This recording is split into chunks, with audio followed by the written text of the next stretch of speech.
बिस्मिल्लाहिर्रहमानिर्रहीम। बेटा जी हम सबक मिर्ज़ा गालिब के आदात व ख़साइल ये आज पढ़ने लगे हैं। इसके मुसन्निफ़ हैं मौलाना अल्ताफ़ हुसैन हाली। अब ये जो बेटा लफ्ज़ है ना ख़साइल, इसके मानी भी यही समझ लीजिए, आदात यानी खूबियाँ, यानी किस तरह के वो आदमी थे मिर्ज़ा गालिब। आज इस सबक में हम ये जानेंगे। बेटा जी अब हम सबक की पढ़ाई करने लगे हैं। मिर्ज़ा गालिब के अखलाक नहायत वसी थे। वसी मतलब कुशादा। वो हर शख्स से जो उनसे मिलने जाता था बहुत कुशादा पेशानी से मिलते। कुशादा पेशानी का बेटा मतलब होता है खुश दिली से, मतलब ये कि देख के खुश हो जाते थे दूसरों। जो शख्स एक दफ़ा उनसे मिलता उसे हमेशा मिलने का इश्तियाक रहता। इश्तियाक का बेटा मतलब होता है शौक, यानी जो शख्स उनसे एक बार मिलता वो दोबारा मिलना भी पसंद करता। दोस्तों को देख कर बाग बाग हो जाते थे। बाग बाग होना ये मुहावरा होता है, इसका मतलब बेटा मतलब होता है बहुत ज़्यादा खुश हो जाना, और उनकी खुशी से खुश और गम में गमगीन हो जाते थे। मतलब ये कि जब मिर्ज़ा गालिब दोस्तों से मिलते तो देखते अगर उनके दोस्त खुश हैं तो वो भी उनकी खुशी में खुश हो जाते, और अगर देखते कि वो गमज़दा हैं, किसी तकलीफ़ का सामना है, तो वो खुद भी उस तकलीफ़ को महसूस करने लगते। इसलिए उनके दोस्त हर मज़हब और मिल्लत के ना सिर्फ दिल्ली में बल्कि तमाम हिंदुस्तान में बेशुमार थे। बेशुमार जो है इसका मतलब होता है ला तादाद, अनगिनत, जिन्हें गिना ना जा सके। और मिल्लत जो लफ्ज़ है इसका मतलब होता है कौम। जो खतूत उन्होंने अपने दोस्तों को लिखे हैं उनके एक एक हर्फ से महर मोहब्बत, गमखारी और यगानिगत टपकी पड़ती है।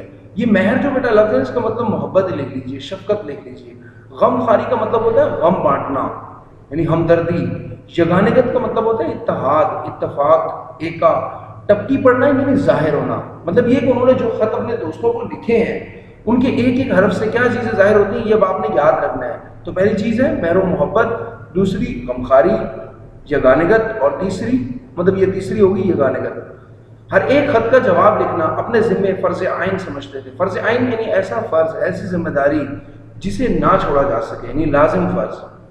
उनका बहुत सा वक्त दोस्तों को जवाब लिखने में सर्फ होता था। सर्फ होता था मतलब खर्च होता था। तो गालिब का आपने याद रखने के बहुत सा वक्त किस काम में खर्च होता, तो दोस्तों के खतूत का जवाब लिखने में। बीमारी और तकलीफ की हालत में भी वो खतों के जवाब लिखने से बाज ना आते थे। वो दोस्तों की फरमाइशों से कभी तंग दिल ना होते। तंग दिल होना मतलब तंग आ जाना, उकता जाना। गज़लों की इस्लाह के सिवा और तरह तरह की फरमाइशें उनके पास खालिस और मुखलिस दोस्त करते थे और वो उनकी तकमील करते थे। इस्लाह का बेटा मतलब होता है दुरुस्ती, और सिवा यानी इसके अलावा। तकमील करना यानी मुकम्मल करना। मतलब ये कि उनके दोस्त जो है उनसे तरह तरह की फरमाइशें करते थे तो वो उनको जहाँ तक मुमकिन होता ज़रूर पूरा करते थे। लोग उनको अक्सर बेयरिंग ख़त भेजते थे मगर उनको कभी नागवार ना गुजरता था।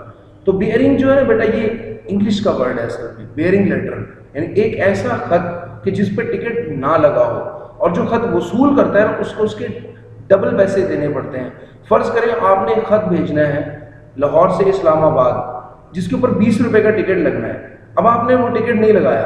अब जो वहाँ ख़त मौसूल करेगा उसे ख़त को तब मिलेगा जब वो उसके डबल यानी 20 के डबल 40 रुपये, जब वो 40 रुपये देगा। तो एक ऐसा ख़त जिस पर टिकट ना लगा उसको बेयरिंग ख़त कहते हैं, कि जिसमें मौसूल करने वाले को टिकट के दुगने पैसे देना पड़े। मतलब कभी नागवार ना गुजरता था। नागवार गुजरना मतलब बुरा लगना। मतलब ये कि आप किसी को ख़त भेजें कि जिस पर टिकट भी नहीं लगा उसको आप दुगनी रकम देनी पड़े तो उसको बुरा लगेगा, लेकिन गालिब को बुरा नहीं लगता था। और अगर कोई शख्स लिफाफे में टिकट रखकर भेजता तो सख्त शिकायत करते थे। अब लिफाफे में टिकट रखकर भेजने से बेटा मतलब समझ लीजिए, मतलब ये कि मैंने ख़त लिखा गालिब को, मैंने एक तो टिकट अपने ख़त के ऊपर लगा दिया और दूसरा जो वापसी के लिए है वो मैंने लिफाफे में रख दिया। तो गालिब इस चीज़ को सख्त नापसंद करते थे। तो बेटा जी आज का काम हमारा इतना ही है। अल्लाह हाफ़िज़।